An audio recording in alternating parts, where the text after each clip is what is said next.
The Quest travelled heavily in the water, swaying on every wave like a small lifeboat with weak engines that seemed to be out of breath like an asthmatic. They'd been forced to repair her at every port, and confused she limped between the different stops. She was small and simple, insignificant. Macklin looked at the sea, a grey-blue emptiness. Every wave that broke against the ship's hull was one step further south, one step closer to South Georgia. There lay the solitary whaling stations, and there lay the rugged mountains whose white, frightening beauty he could remember from the Endurance expedition. That time their adventure had started there, and there Shackleton, like a super-being, had crossed frenzied grounds and saved their lives. It was a long time ago now. It was in the old days, even though he could remember it as if it was still going on. That time South Georgia had been the base of their highest dreams. When they stood on the whale blood-covered beaches and trained their dogs on the slopes, everything was in front of them. Now they didn't know why they went there. They only knew that they had to. They had no goal now, no reason. But that wasn't important. Nothing was important except the fact that they were on their way again, on their way to Antarctica. They had longed for returning to the world back then when they were freezing on the ice and starving on Elephant Island. But what had become of the world when they returned? It was an old world they had sailed away from, and a new world they returned to, torn apart by the war, changed forever. The gas hissing in the trenches, the roaring airplanes ripping the clouds, young boys' corpses lying in the ditches, had met them when they returned. And when the dust from the tanks finally had fallen to the ground, the world didn't look the same any longer. It was a new world they had entered, and in it there was no room for old-time polar explorers. There were no heroes, except those that were dead.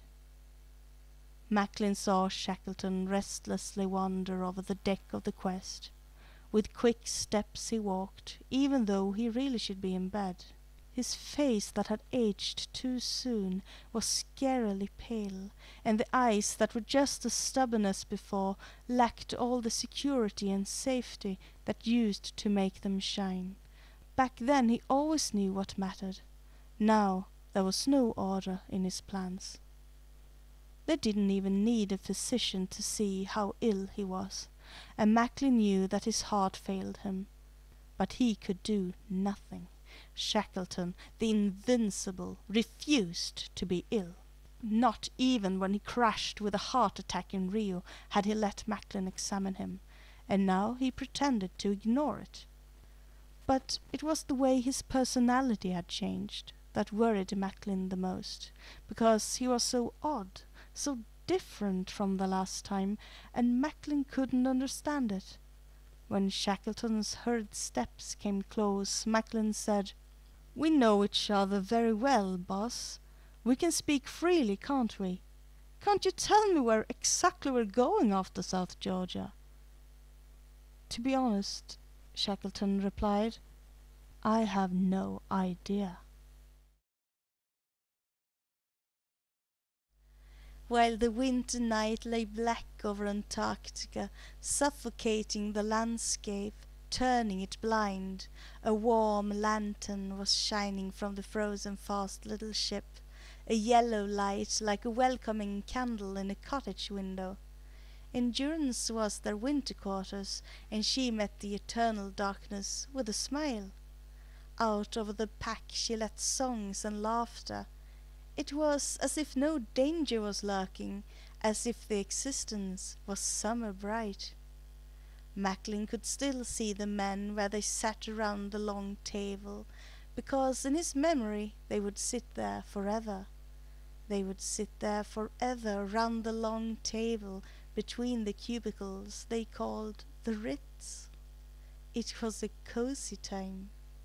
Hussey sat in the middle and plucked the strings of his banjo with a playful smile as if he had just played a trick upon somebody. at the same time as young Blackborough tactfully entered with the food in the big pot. Old Lees, with some insignificant object he regarded as important, was annoyingly sitting in the way, staring at Macnish, the simple carpenter, who let his cat stroll upon the table. James was sitting a little by himself, pottering his weird electric devices, concentrated and bookish, looking through his glasses. And there were Crean and Cheetham close by, the old seamen who were his opposites. There was McElroy, who carefully talked about all his women, and Hurley, who boasted back about his exciting career.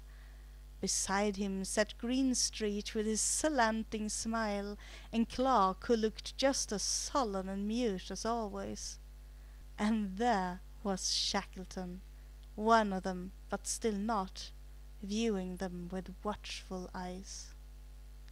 It was black winter then, and the Endurance was beset in the Weddell Sea. Now it was summer, and the Quest was floating freely on the waves. But still the sound was not as clear when Hussey played his banjo. It was the 4th day of the new year, 1922, when a grey and white rock grew in the horizon and became the storming mountains and glaciers of South Georgia. Macklin broke into laughter when Shackleton and Worsley bounced back and forth over the deck of the Quest, telling them eagerly as children about their great trek across the uncharted interior of the island. It was 6 years ago now, but they remembered everything.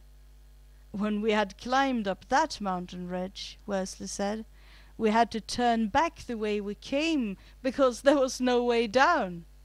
He had always been as lively and filled with optimism, Captain Worsley, capricious and as hot-tempered as now, when he leaned over the railing and pointed. His mischievous face and his eyes that were full of romantic dreams of adventure were glittering like the crests of the waves.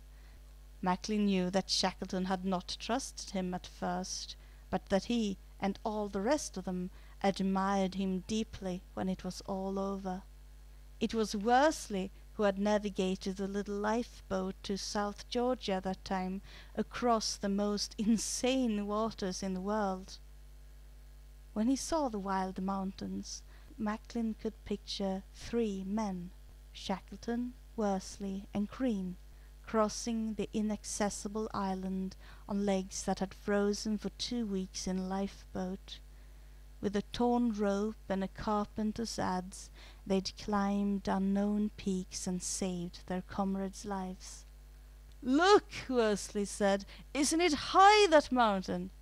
He was proud, because he could be nothing else. Shackleton looked at him and smiled. "People will talk about it for all time," he said. And as they were talking, Kerr turned the speed of the engines down, and the Quest came to the harbour of the Grytviken whaling station. "This is where it all started," Macklin mumbled, and could see in his thoughts how the Endurance anchored in the very same spot.